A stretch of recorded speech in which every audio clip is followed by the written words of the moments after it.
നമസ്കാരം, good evening. വാർത്താ സന്ധ്യയിലേക്ക് എല്ലാ പ്രേക്ഷകർക്കും സ്വാഗതം. ഞാൻ പ്രജിൻ സി കണ്ണൻ. സമഗ്രമായ റിപ്പോർട്ടുകൾ നോക്കാം. ദുബായിൽ എയർ ഷോയ്ക്കിടെ ഇന്ത്യൻ യുദ്ധവിമാനം തേജസ് തകർന്നു വീണ് പൈലറ്റിന് വീരമൃത്യു. അൽമക്തും വിമാനത്താവളത്തിനടുത്താണ് അപകടമുണ്ടായത്. സംഭവത്തിൽ ഇന്ത്യൻ വ്യോമസേന ആഭ്യന്തര അന്വേഷണം പ്രഖ്യാപിച്ചു.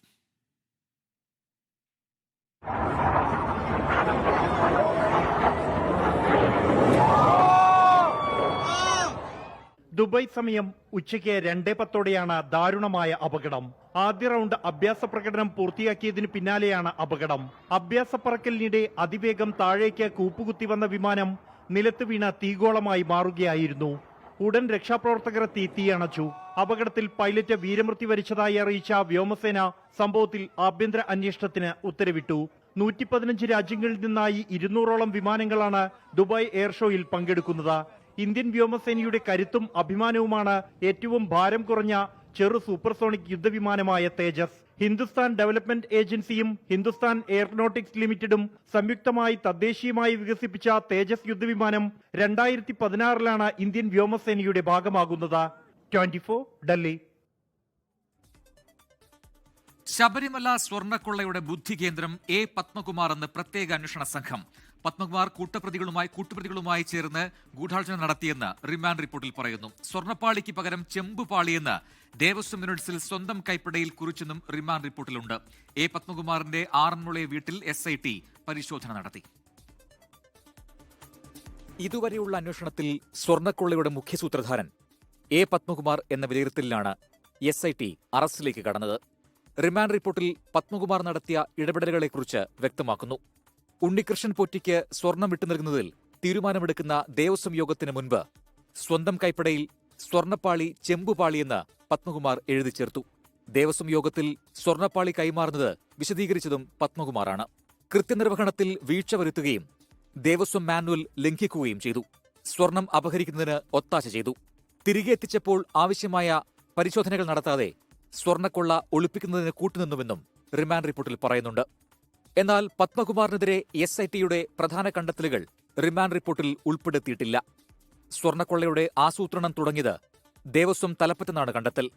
എ പത്മകുമാർ ഉണ്ണികൃഷ്ണൻ പോറ്റിയുമായി ചേർന്ന് ശബരിമല സന്നിധാനത്തും ആറന്മുളയിലെ വീട്ടിലും പലതവണ ഗൂഢാലോചന നടത്തി.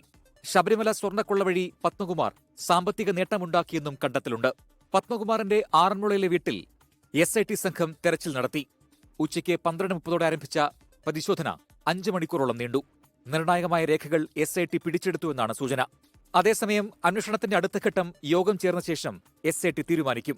ഡിസംബർ 3 ഇനി അന്വേഷണ സംഘം ഹൈക്കോടതിയിൽ റിപ്പോർട്ട് നൽകുക. 24 പത്തനംതിട്ട, തിരുവനന്തപുരം. ശബരിമല സ്വർണ്ണക്കൊള്ള കേസിൽ അറസ്റ്റിലായ എ പത്മകുമാറിനെതിരെ തൽക്കാലം നടപടി വേണ്ടെന്ന് CPIM. കേസിന്റെ കൂടുതൽ വിശദാംശങ്ങൾ പുറത്തുവന്ന ശേഷം ആവശ്യമെങ്കിൽ നടപടിയെടുക്കുമെന്ന് സംസ്ഥാന സെക്രട്ടറി MV ഗോവിന്ദൻ വ്യക്തമാക്കി. LDF ഏൽപ്പിച്ച ചുമതലകൾ ഫലപ്രദമായി നിർവഹിക്കുന്നതിൽ വീഴ്ചയുണ്ടായെങ്കിൽ അക്കാര്യവും പരിശോധിക്കാനാണ് തീരുമാനം. സ്വർണ്ണക്കൊള്ളക്കേസിൽ പത്മകുമാർ അറസ്റ്റ് ചെയ്യപ്പെട്ട സാഹചര്യം വിലയിരുത്തിയാണ് ഉടനടി സംഘടനാ നടപടി വേണ്ടെന്ന് CPIM സംസ്ഥാന സെക്രട്ടേറിയറ്റ് തീരുമാനിച്ചത്. അറസ്റ്റ് ചെയ്യപ്പെട്ടയാൾ ഇപ്പോൾ കുറ്റാരോപിതൻ മാത്രമാണെന്ന വിലയിരുത്തലാണ് പത്തനംതിട്ട ജില്ലാ കമ്മിറ്റി അംഗമായ പത്മകുമാറിനെതിരെ സംഘടനാ നടപടി സ്വീകരിക്കാത്തത്. വിശദാംശങ്ങൾ പൂർണ്ണമായിട്ട് വരട്ടെ, വന്നതിന് ശേഷം നമുക്ക് നടപടി ഉൾപ്പെടെയുള്ള കാര്യങ്ങളെ സംബന്ധിച്ച് അന്നേരം അറിയിക്കുക. ഞങ്ങൾ ഇതിൻ്റെ അകത്ത് പരിശോധന നടത്തിയിട്ടില്ല. കാരണം ഇതിപ്പോൾ ഒരു പ്രധാനപ്പെട്ട കേസ് നടക്കുകയാണ്. ആ കേസിന്റെ ഭാഗമായിട്ട് വരുന്ന കാര്യങ്ങൾ നോക്കിയിട്ട് ചെയ്യാം. സ്വർണ്ണക്കൊള്ളയിൽ ഹൈക്കോടതി മേൽനോട്ടത്തിൽ നടക്കുന്ന പ്രത്യേക അന്വേഷണത്തെ തുടക്കത്തിൽ തന്നെ സ്വാഗതം ചെയ്ത പാർട്ടിക്ക് പത്മകുമാറിന്റെ അറസ്റ്റ് തിരിച്ചടിയില്ലെന്നാണ് CPM നേതൃത്വത്തിന്റെ നിലപാട്. കുറ്റക്കാരെ സംരക്ഷിക്കില്ലെന്ന സർക്കാർ പ്രഖ്യാപനം യാഥാർത്ഥ്യമായെന്നാണ് പാർട്ടിയുടെ പ്രതിരോധം. LDF ചുമതലപ്പെടുത്തിയിട്ടുള്ള ഉത്തരവാദിത്തങ്ങൾ നിർവഹിക്കുന്നതിൽ വല്ല വീഴ്ചയും കൂടി സംഭവിച്ചിട്ടുണ്ടെങ്കിൽ അതും പരിശോധിച്ച് ആവശ്യമായ നിലപാട് സ്വീകരിക്കുമെന്നാണ്. അതിൻ്റെ മേലെ ആരെയും സംരക്ഷിക്കുന്ന നിലപാട് സ്വീകരിക്കില്ല. പ്രത്യേക അന്വേഷണ സംഘത്തിലും കോടതിയിലും വിശ്വാസമില്ലാത്ത പ്രതിപക്ഷം CBI അന്വേഷണം ആവശ്യപ്പെട്ടതിനെയും CPIM വിമർശിക്കുന്നു. CBIയിലാണ് വിശ്വാസം, ഹൈക്കോടതിയിലെ അന്വേഷണത്തിൽ വിശ്വാസമില്ല എന്ന് പറഞ്ഞ് ഇറങ്ങി പോയവരല്ലേ. ഇപ്പോൾ അന്വേഷണം ശരിയായ വഴിക്ക് വരട്ടെ. ഞങ്ങൾ തുടക്കത്തിൽ പറഞ്ഞ ആ നിലപാടിൽ തന്നെ വെക്കുന്നു. 24 തിരുവനന്തപുരം. കേരളത്തിലെ തീവ്ര വോട്ടർ പട്ടിക പരിഷ്കരണത്തിനെതിരായ ഹർജികളിൽ തെരഞ്ഞെടുപ്പ് കമ്മീഷന് നോട്ടീസ് അയച്ച് സുപ്രീംകോടതി. ഹർജികൾ ഈ മാസം 26-ന് വീണ്ടും പരിഗണിക്കും. കേരളത്തിൽ തദ്ദേശ തെരഞ്ഞെടുപ്പ് നടക്കുന്ന പശ്ചാത്തലം സംസ്ഥാന സർക്കാർ കോടതിയിൽ ചൂണ്ടിക്കാട്ടി. തെരഞ്ഞെടുപ്പ് കമ്മീഷൻ ഹാജരാകാത്തത് കേസ് നീട്ടിക്കൊണ്ടുപോകാനുള്ള ശ്രമത്തിന്റെ ഭാഗമെന്ന് മുസ്ലിം ലീഗ് അഭിഭാഷകൻ ഹാരിസ് ബീരാൻ പറഞ്ഞു. ജസ്റ്റിസ് സൂര്യകാന്ത് അധ്യക്ഷനായ 3-അംഗ ബെഞ്ചിന്റെ പരിഗണനയിലാണ് കേരളത്തിലെ SIR-നെതിരായ ഹർജികൾ എത്തിയത്. ഹർജികളിൽ സുപ്രീംകോടതി തെരഞ്ഞെടുപ്പ് കമ്മീഷനോട് മറുപടി തേടി. തദ്ദേശ തെരഞ്ഞെടുപ്പ് സാഹചര്യം ചൂണ്ടിക്കാട്ടി ഹർജികൾ അടിയന്തരമായി പരിഗണിക്കണമെന്ന് സംസ്ഥാന സർക്കാർ ആവശ്യപ്പെട്ടു. ഇതോടെ ഹർജികൾ ബുധനാഴ്ച പരിഗണിക്കാൻ ബെഞ്ച് തീരുമാനിച്ചു. തദ്ദേശ തെരഞ്ഞെടുപ്പ് സാഹചര്യം കോടതിക്ക് ബോധ്യമായതോടെയാണ് ഹർജികൾ ഉടൻ പരിഗണിക്കാമെന്ന നിലപാടിലേക്ക് എത്തിയതെന്ന് മുസ്ലിം ലീഗിന് വേണ്ടി ഹാജരായ അഭിഭാഷകൻ ഹാരിസ് ബീരാൻ. കേരള കേസുകൾ മറ്റുള്ള കേസുകളുമായിട്ട് വ്യത്യാസമുണ്ടെന്നും ഇന്ന് കോടതി പറഞ്ഞു. അതുകൊണ്ട് കേരള കേസുകൾ മാത്രമാണ് 26-ന് പരിഗണിക്കുകയുള്ളൂ. SIR പ്രക്രിയ ഇപ്പോൾ പ്രായോഗികമല്ലെന്ന ഭരണപരമായ പ്രശ്നമാണ് സർക്കാർ മുന്നോട്ട് വച്ചതെന്ന് മന്ത്രി പി രാജീവ്. ഏകദേശം 1,76,000 ജീവനക്കാർ തദ്ദേശ സ്വയംഭരണ തെരഞ്ഞെടുപ്പിന്റെ പ്രവർത്തനങ്ങളുടെ ഭാഗമായി വിന്യസിക്കപ്പെട്ടു കഴിഞ്ഞു. അതിനിടയിൽ SIR പ്രവർത്തനങ്ങൾ നടത്താനുള്ള പ്രായോഗികമായ പ്രശ്നമാണ് ഗവൺമെന്റ് കോടതിയിൽ സമർപ്പിച്ചിട്ടുള്ളത്. സംസ്ഥാന സർക്കാരിന് പുറമെ CPIM, കോൺഗ്രസ്, മുസ്ലിം ലീഗ് തുടങ്ങിയവരാണ് SIR-നെതിരെ സുപ്രീം കോടതിയെ സമീപിച്ചത്. R. അച്യുതൻ, 24, ഡൽഹി. ഇനി തദ്ദേശ തെരഞ്ഞെടുപ്പ് വാർത്തകളിലേക്കാണ്. പോരാട്ടച്ചൂടിൽ കേരളം.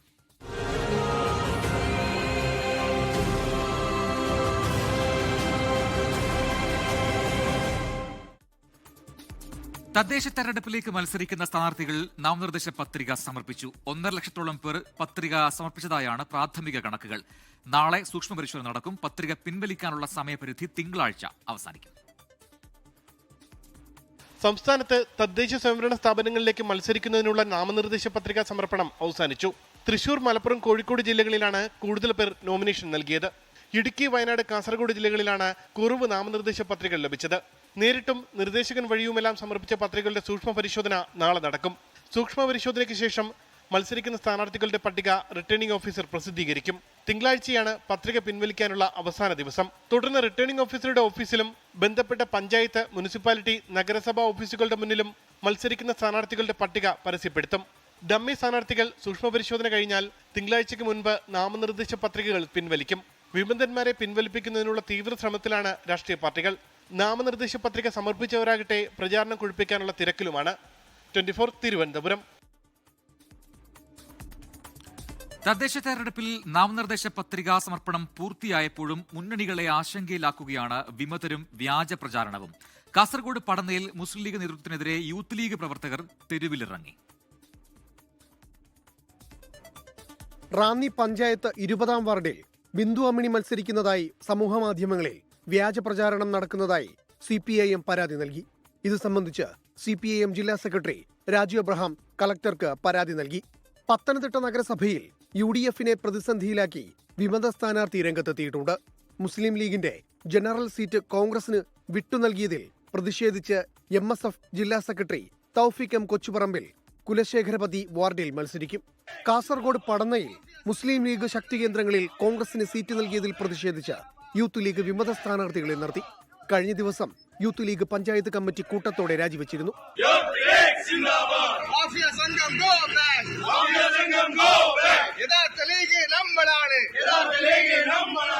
തൃശൂർ പുത്തംചിറയിൽ 2020 സ്ഥാനാർത്ഥിയുടെ നാമനിർദ്ദേശ പത്രിക സ്വീകരിക്കാത്തതിനെ തുടർന്ന് സ്ഥാനാർത്ഥി പൊട്ടിക്കരഞ്ഞു. വോട്ടർ പട്ടികയിൽ പേര് ചേർക്കാൻ അനുകൂല ഉത്തരവുണ്ടായിട്ടും ഫലമുണ്ടായില്ലെന്നാണ് 2020 ആരോപണം. News desk 24. കോഴിക്കോട് നാദാപുരത്തും കുന്നുമലിലും LDF-നും UDF-നും 2 സ്ഥാനാർത്ഥികൾ. CPIM, CPI സ്ഥാനാർത്ഥികളും മുസ്ലിം ലീഗ്, കോൺഗ്രസ് സ്ഥാനാർത്ഥികളുമാണ് നാമനിർദ്ദേശ പത്രിക സമർപ്പിച്ചത്. മലപ്പുറത്ത് ലീഗിനെതിരെ യൂത്ത് ലീഗും സ്ഥാനാർത്ഥികളെ നിർത്തി. നാദാപുരം പഞ്ചായത്തിലെ 1-ാം വാർഡായ ഇയ്യങ്കോടാണ് CPIM-ഉം CPI-യും നേർക്കുനേർ ഏറ്റുമുട്ടുന്നത്. മുന്നണി ധാരണയനുസരിച്ച് CPIക്ക് നൽകിയ സീറ്റിൽ CH ദിനേശനെ സ്ഥാനാർത്ഥിയായി പ്രഖ്യാപിക്കുകയും പ്രചാരണം ആരംഭിക്കുകയും ചെയ്തിരുന്നു. എന്നാൽ CPIക്ക് വാർഡിൽ വോട്ട് കുറവാണെന്നും CPIM ആണ് മത്സരിക്കേണ്ടത് എന്നും പ്രാദേശിക നേതൃത്വം നിലപാടെടുത്തു. ആവശ്യം നേതൃത്വം തള്ളിയതോടെ വാർഡ് കമ്മിറ്റി ചേർന്ന് ഒതിയോത്ത് വിജയനെ സ്ഥാനാർത്ഥിയായി പ്രഖ്യാപിച്ച് CPIM-ഉം പ്രചാരണം തുടങ്ങി. ദിനേശനും വിജയനും നാമനിർദ്ദേശ പത്രിക സമർപ്പിച്ചു. പത്രിക പിൻവലിക്കില്ല എന്ന നിലപാടിലാണ് ഇരുവിഭാഗവും. കോഴിക്കോട് കുന്നമൽ ബ്ലോക്കിലേക്ക് UDF-നും 2 സ്ഥാനാർത്ഥികളുണ്ട്. ഊരത്ത് ഡിവിഷനിൽ മുസ്ലിം ലീഗും കോൺഗ്രസും തമ്മിലാണ് പോര്. കോൺഗ്രസ് സ്ഥാനാർത്ഥിയായ രാഹുൽ ചാലിലും മുസ്ലിം ലീഗ് സ്ഥാനാർത്ഥി ലത്തീഫ് ചുണ്ടയും നാമനിർദ്ദേശ പത്രിക സമർപ്പിച്ചു. മലപ്പുറത്ത് ലീഗിനെതിരെ യൂത്ത് ലീഗിനും സ്ഥാനാർത്ഥികളുണ്ട്. കൊല്ലം ജിന പറമ്പിൻ പീടിക ബ്ലോക്ക് പഞ്ചായത്ത് ഡിവിഷനുകളിലേക്ക് മുസ്ലിം ലീഗ് പ്രഖ്യാപിച്ച സ്ഥാനാർത്ഥികൾക്ക് പുറമെയാണ് യൂത്ത് ലീഗും മത്സരിക്കുന്നത്. യൂത്ത് ലീഗ് വള്ളിക്കുന്ന് മണ്ഡലം പ്രസിഡന്റ് CA ബഷീർ, വൈറ്റിക്കാട് മണ്ഡലം ക്യാപ്റ്റൻ UP അമീർ എന്നിവരാണ് വിമത സ്ഥാനാർത്ഥികളായി മത്സരിക്കുന്നത്. Panchayat Muslim League president Kavungal Ismail, secretary Ameer Ali CC എന്നിവരായിരുന്നു ലീഗ് പ്രഖ്യാപിച്ച സ്ഥാനാർത്ഥികൾ. പൊന്നാനി നഗരസഭ വാർഡ് 52 മരക്കടവിൽ LDF സ്ഥാനാർത്ഥികളായി CPIM പ്രതിനിധി കോയയും CPI സ്ഥാനാർത്ഥിയായി സുലൈമാനും നാമനിർദ്ദേശ പത്രിക സമർപ്പിച്ചു. മലപ്പുറം ബ്യൂറോക്കൊപ്പം 24 കോഴിക്കോട്. വയനാട്ടിൽ ജില്ലാ പഞ്ചായത്ത് ഡിവിഷനിൽ യൂത്ത് കോൺഗ്രസ് സംസ്ഥാന സെക്രട്ടറി ജഷീൽ പള്ളിവയൽ വിമതൻ സീറ്റ് ലഭിക്കാതെ വന്നതോടെ നാമനിർദ്ദേശ പത്രിക സമർപ്പിക്കുകയായിരുന്നു. പാർട്ടി തിരുത്തുമെന്ന് പ്രതീക്ഷിക്കുന്നതായി ജഷീർ പള്ളിവയൽ. വയനാട്ടിലെ സ്ഥാനാർത്ഥി നിർണയത്തിൽ കോൺഗ്രസിനെതിരെ രൂക്ഷ വിമർശനവുമായി സമസ്തയും രംഗത്തെത്തി. കോൺഗ്രസിന്റെ ജില്ലാ പഞ്ചായത്തിലേക്കും ബ്ലോക്ക് പഞ്ചായത്തുകളിലേക്കുമുള്ള പട്ടിക പുറത്തുവന്നതോടെ അതൃപ്തി പ്രകടമാക്കുകയാണ് സമസ്ത. മുസ്ലിം സമുദായത്തിൽപ്പെട്ടവരെ മതേതര കോൺഗ്രസ് രണ്ടാം തരം പൌരന്മാരാക്കിയെന്ന് സമസ്ത നേതാക്കൾ പ്രതികരിച്ചു.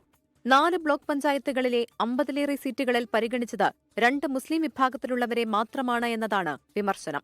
ചെറുപ്പക്കാരായ പലരെയും തഴയുകയോ ഇകഴ്ത്തുകയോ ചെയ്തുകൊണ്ടുള്ള സ്ഥാനാർത്ഥി നിർണയമാണ് ഈ വർഷത്തെ തദ്ദേശ സ്വയംഭരണ തെരഞ്ഞെടുപ്പുമായി ബന്ധപ്പെട്ടുകൊണ്ട് കോൺഗ്രസ് നടത്തിയത്.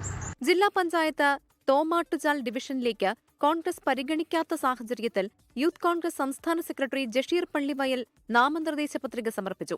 പാർട്ടി തിരുത്തുമെന്ന് പ്രതീക്ഷിക്കുന്നതായി ജഷീർ പറഞ്ഞു. പാർട്ടിക്കകത്തു നിന്ന് 1-2 ആളുകളുടെ താൽപര്യങ്ങൾക്കനുസൃതമായി നാട്ടിൽ നിന്നും നമ്മളെ മാറ്റി നിർത്തപ്പെടുന്ന ഒരു സാഹചര്യം വരുന്നു എന്ന് മനസ്സിലാക്കിയതിന്റെ അടിസ്ഥാനത്തിലാണ് ഈ നോമിനേഷൻ സമർപ്പിച്ചിരിക്കുന്നത്. സ്ഥാനാർത്ഥി നിർണയവുമായി ബന്ധപ്പെട്ട് കോൺഗ്രസിൽ നിന്ന് ഇന്നും രാജിയുണ്ടായി. സേവാദൾ വനിതാ വിഭാഗം ജില്ലാ അധ്യക്ഷ റീത്ത സ്റ്റാൻലി പാർട്ടിയിൽ നിന്ന് രാജിവെച്ചു. Panamaram block panchayat Nadavayal division Janata Dal secular സ്ഥാനാർത്ഥിയാകും. 24 വയനാട്. മറ്റു റിപ്പോർട്ടുകളിലേക്ക് നോക്കാം. ലിവിംഗ് ടുഗദറായി കഴിഞ്ഞിരുന്ന യുവതിയെ മൊബൈൽ ഫോൺ ചാർജർ കേബിൾ ഉപയോഗിച്ച് ക്രൂരമായി മർദ്ദിച്ച കേസിൽ യുവമോർച്ച നേതാവിന്റെ അറസ്റ്റ് രേഖപ്പെടുത്തി. യുവമോർച്ച എറണാകുളം ജില്ലാ ജനറൽ സെക്രട്ടറി ഗോപു പരമശിവനാണ് അറസ്റ്റിലായത്. തനിക്ക് വധഭീഷണി ഉണ്ടായിരുന്നതായും ജീവൻ രക്ഷിക്കുന്നതിന് വേണ്ടിയാണ് വീട്ടിൽ നിന്ന് പുറത്തുപോയതെന്നും യുവതി പറഞ്ഞു. 5 വർഷമായിട്ട് എന്നെ ഉപദ്രവിക്കണേന് എനിക്ക് ഒന്നും പറയാനില്ല. എനിക്ക് ഉപദ്രവം മതിയായി. സഹിക്കണതിന് ഒരു പരിധിയുണ്ട്. അതുകൊണ്ട് ഞാൻ അവിടെ രക്ഷപ്പെട്ടു. ഇന്നലെ രാത്രിയാണ് കൂടെ താമസിക്കുന്ന യുവതിയെ കാണാനില്ല എന്ന് കാട്ടി യുവമോർച്ച ജില്ലാ ജനറൽ സെക്രട്ടറി ഗോപു പരമശിവം പോലീസിൽ പരാതി നൽകിയത്. ഈ പരാതിയിൽ നടത്തിയ അന്വേഷണത്തിൽ യുവതിയോട് പോലീസ് രാവിലെ സ്റ്റേഷനിൽ ഹാജരാകാൻ പറഞ്ഞു. യുവതി തനിക്ക് നേരിട്ട ക്രൂരപീഡനം പോലീസിനെ ബോധ്യപ്പെടുത്തി. കൊലപാതക ശ്രമത്തിനാണ് പോലീസ് കേസെടുത്തിരിക്കുന്നത്. കഴിഞ്ഞ 5 വർഷമായി ഇരുവരും ഒരുമിച്ച് താമസിച്ചു വരികയായിരുന്നു. അകാരണമായി എല്ലാ ദിവസവും മർദ്ദിക്കുമെന്നാണ് യുവതിയുടെ മൊഴി. മൊബൈൽ ചാർജറിന്റെ കേബിൾ ഉപയോഗിച്ചാണ് തല്ലിയിരുന്നത് എന്ന് യുവതി മൊഴി നൽകി. ശരീരത്തിൽ ആകമാനം തല്ലുകൊണ്ട് നീലിച്ച പാടുകളുണ്ടായിരുന്നു. കാര്യമൊന്നുമില്ല, പ്രത്യേകിച്ച് ഒരു കാര്യവുമില്ല. അതെ അതെ. എനിക്ക് പറയാനില്ല. മൊഴി രേഖപ്പെടുത്തിയ ശേഷം യുവതിയെ മജിസ്ട്രേറ്റിന് മുന്നിൽ ഹാജരാക്കി. അറസ്റ്റ് രേഖപ്പെടുത്തിയ ഗോപുവിനെ കോടതിയിൽ ഹാജരാക്കുമെന്ന് പോലീസ് അറിയിച്ചു. 24 കൊച്ചി. തിരുവനന്തപുരത്ത് 18-കാരനെ കുത്തിക്കൊലപ്പെടുത്തിയത് സ്കൂളിലുണ്ടായ തർക്കത്തെ തുടർന്നുള്ള ഒത്തുതീർപ്പ് ചർച്ചയ്ക്കിടെയെന്ന് റിമാൻഡ് റിപ്പോർട്ട്. 9-10 ക്ലാസുകളിലെ വിദ്യാർത്ഥികളുടെ ഫുട്ബോൾ മത്സരത്തിനിടെ ഉണ്ടായ തർക്കമാണ് കൊലപാതകത്തിലെത്തിയത്. റിമാൻഡ് റിപ്പോർട്ടിന്റെ പകർപ്പ് 24 ലഭിച്ചു. കഴിഞ്ഞ വ്യാഴാഴ്ചയാണ് മോഡൽ സ്കൂളിൽ 9-10 ക്ലാസുകളിലെ വിദ്യാർത്ഥികൾ തമ്മിൽ ഫുട്ബോൾ മത്സരത്തിനിടെ തർക്കമുണ്ടായത്. ഇതാണ് കൊലപാതകത്തിലേക്ക് നയിച്ചതെന്നാണ് റിമാൻഡ് റിപ്പോർട്ടിൽ പറയുന്നത്. മുട്ടത്തറ, ജഗതി മേഖലകളിലെ വിദ്യാർത്ഥികൾ തമ്മിലാണ് തർക്കമുണ്ടായത്. 9ാം ക്ലാസ്സിലെ വിദ്യാർത്ഥിയുടെ സഹോദരനും +2 വിദ്യാർത്ഥിയുമായ പ്രതിപ്പട്ടികയിലെ മൈനർ ഇത് ചോദ്യം ചെയ്തു. തുടർന്ന് സ്കൂളിന് പുറത്തുവെച്ച ജഗതിയിലെ സുഹൃത്തുക്കളുമായെത്തി തമ്പടിച്ചു. ഇതറിഞ്ഞ മുട്ടത്തറ പ്രദേശത്തെ വിദ്യാർത്ഥികൾ തങ്ങളുടെ സുഹൃത്തുക്കളെ വിവരമറിയിച്ചു. തുടർന്നാണ് രാജാജി നഗറിൽ നിന്ന് കൊല്ലപ്പെട്ട അലനും സുഹൃത്തുക്കളും കൊലപാതകം നടന്ന സ്ഥലത്തേക്കെത്തിയത്. സ്ഥലത്തെത്തിയ അലൻ ജഗതിയിൽ നിന്ന് വന്ന സംഘത്തോട് പിരിഞ്ഞു പോകാൻ ആവശ്യപ്പെട്ടു. തുടർന്നുണ്ടായ തർക്കത്തിലാണ് 1ാം പ്രതിയായ ജോബി കയ്യിൽ കരുതിയിരുന്ന കത്തി ഉപയോഗിച്ച് അലന്റെ നെഞ്ചിൽ കുത്തിയത്. കുത്തേറ്റ അലനെ ഒപ്പമുണ്ടായിരുന്ന 2 സുഹൃത്തുക്കൾ ചേർന്നാണ് ആശുപത്രിയിൽ എത്തിച്ചത്. എന്നാൽ ജീവൻ രക്ഷിക്കാനായില്ല. സംഭവവുമായി ബന്ധപ്പെട്ട് 2 പ്രതികളെ പോലീസ് അറസ്റ്റ് ചെയ്തിരുന്നു. ഇവരെ 3 ദിവസത്തെ പോലീസ് കസ്റ്റഡിയിൽ വിട്ടു. പ്രതികളെ സംഭവസ്ഥലത്തെത്തിച്ച് തെളിവെടുപ്പ് നടത്തും. 24 തിരുവനന്തപുരം. തിരുവനന്തപുരം കോർപ്പറേഷൻ മുൻ കൌൺസിലർ തിരുമല അനിലിന്റെ ആത്മഹത്യയിൽ നിർണായക ഫോൺ സംഭാഷണം പുറത്ത്. സഹകരണ ബാങ്കിലെ കടബാധ്യതയുമായി ബന്ധപ്പെട്ട് അനിൽ വിശദീകരിക്കുന്നതാണ് ഓഡിയോ സംഭാഷണം. നിസ്സഹായ അവസ്ഥ പറയുന്ന നിക്ഷേപകന്റെ മകളോട് തിരുമല അനിൽ പോലീസിനെ സമീപിക്കാൻ പറയുന്നതും പുറത്തുവന്ന ഫോൺ സംഭാഷണത്തിൽ വ്യക്തമാണ്. കഴിഞ്ഞ സെപ്റ്റംബറിലാണ് തിരുമലയിലെ കൌൺസിലറും ഫാം ടൂർ സഹകരണ സംഘത്തിന്റെ പ്രസിഡന്റുമായിരുന്ന തിരുമല അനിൽ ആത്മഹത്യ ചെയ്തത്. ബാങ്കിലെ കടബാധ്യത സമ്മർദ്ദത്തിലാക്കിയിരുന്നുവെന്നും സഹായിക്കേണ്ടവരാരും സഹായിച്ചില്ലെന്നും അനിലിന്റെ ആത്മഹത്യാക്കുറിപ്പിൽ ആരോപണമുണ്ടായിരുന്നു. ആരോപണങ്ങൾ ശരിവെക്കുന്ന രീതിയിലാണ് ഓഡിയോ സംഭാഷണം പുറത്തു വന്നത്. ഞാൻ ഇന്നിപ്പം നമുക്ക് പൈസ അടയ്ക്കാമെന്ന് പറഞ്ഞ ആൾക്കാർ കുറെ പേരുടെ വീടുകളിൽ പോയിട്ട് വന്നതാണ്. അപ്പം ഈ ബോർഡ് മെമ്പർമാരെ എല്ലാവരെയും ഞാൻ ഒന്ന് വിളിച്ചു, പക്ഷെ ആരും വന്നില്ല.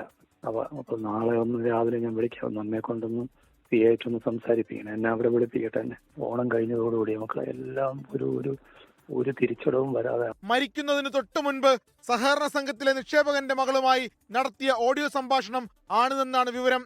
പോലീസിനെ സമീപിക്കാനും താൻ പ്രതിസന്ധിയിലാണെന്നും അനിൽ പറയുന്നുണ്ട്. സഹകരണ സംഘത്തിലെ ബോർഡ് അംഗങ്ങൾ സഹായിച്ചില്ലെന്ന് അനിൽ പറയുന്നതും സംഭാഷണത്തിൽ വ്യക്തം. അതേസമയം വിഷയം ഉത്തരവാദിത്തപ്പെട്ടവർ പറഞ്ഞു കഴിഞ്ഞതാണെന്ന് BJP സംസ്ഥാന സെക്രട്ടറി VV രാജേഷിന്റെ പ്രതികരണം. അനിലിനെ ഏതു തരത്തിലും നിർവീര്യമാക്കുവാനുള്ള ഒരു മാർഗമായി അദ്ദേഹത്തിന്റെ ബാങ്കിലെ സാമ്പത്തിക പ്രതിസന്ധിയെ CPM ദുരുപയോഗം ചെയ്തു എന്നുള്ളതാണ്. അവർ അനിലിനെ ഭീഷണിപ്പെടുത്തുവാൻ ആരംഭിച്ചു. ശക്തമായ നിയമപരമായും രാഷ്ട്രീയമായും ഞങ്ങൾ ശക്തമായി ഇതിനെ നേരിടും. തിരുമല അനിലിന്റെ നിർദ്ദേശമനുസരിച്ച് തന്നെയാണ് ഇതേ നിക്ഷേപകന്റെ കുടുംബം പോലീസിനെ സമീപിച്ചതും. 24 തിരുവനന്തപുരം. അനധികൃത സ്വത്ത് സമ്പാദന കേസിൽ ADGP MR അജിത് കുമാറിന് ആശ്വാസം. MR അജിത് കുമാറിനെതിരായ വിജിലൻസ് കോടതി ഉത്തരവ് ഹൈക്കോടതി തള്ളി. തന്നെ കുറ്റവിമുക്തനാക്കിയ വിജിലൻസ് റിപ്പോർട്ട് തള്ളിയ വിജിലൻസ് കോടതി നടപടിക്കെതിരെയായിരുന്നു അജിത് കുമാറിന്റെ ഹർജി. മുഖ്യമന്ത്രിക്കെതിരായ വിജിലൻസ് കോടതി പരാമർശവും ഹൈക്കോടതി നീക്കി. നിയമസഭാ തെരഞ്ഞെടുപ്പിൽ മത്സരിക്കാൻ മാനസികമായി താൽപര്യമില്ലെന്ന് കോൺഗ്രസ് നേതാവ് K മുരളീധരൻ. തൃശൂരിലെ തോൽവി മത്സരത്തിൽ നിന്ന് അകന്നു നിൽക്കാൻ കാരണമാണ്.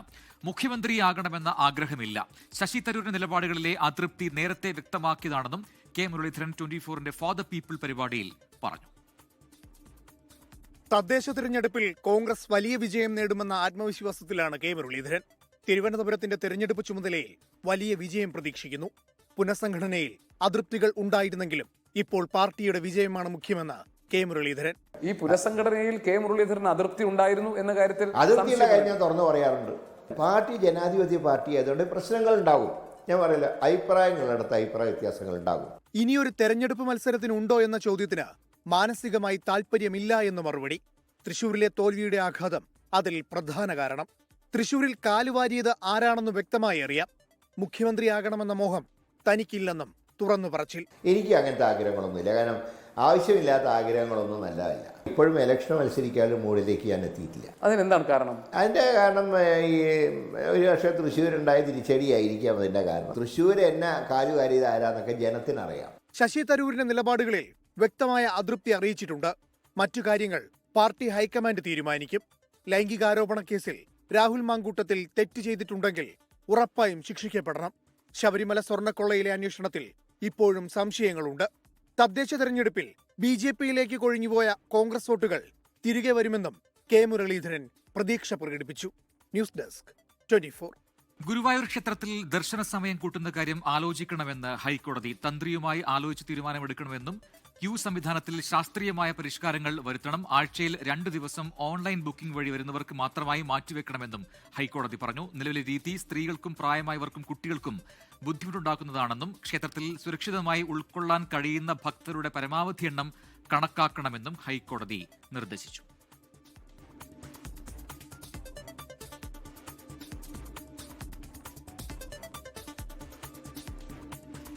ലോകത്തെവിടെയായാലും ഏത് സമയത്തും 24 വാർത്തകളും ഓഗ്മെന്റഡ് റിയാലിറ്റി പാക്കേജുകളും എക്സ്പ്ലെയിനറുകളും വിശദമായി കാണാൻ ഞങ്ങളുടെ YouTube ചാനൽ നിങ്ങൾക്ക് സബ്സ്ക്രൈബ് ചെയ്യാം.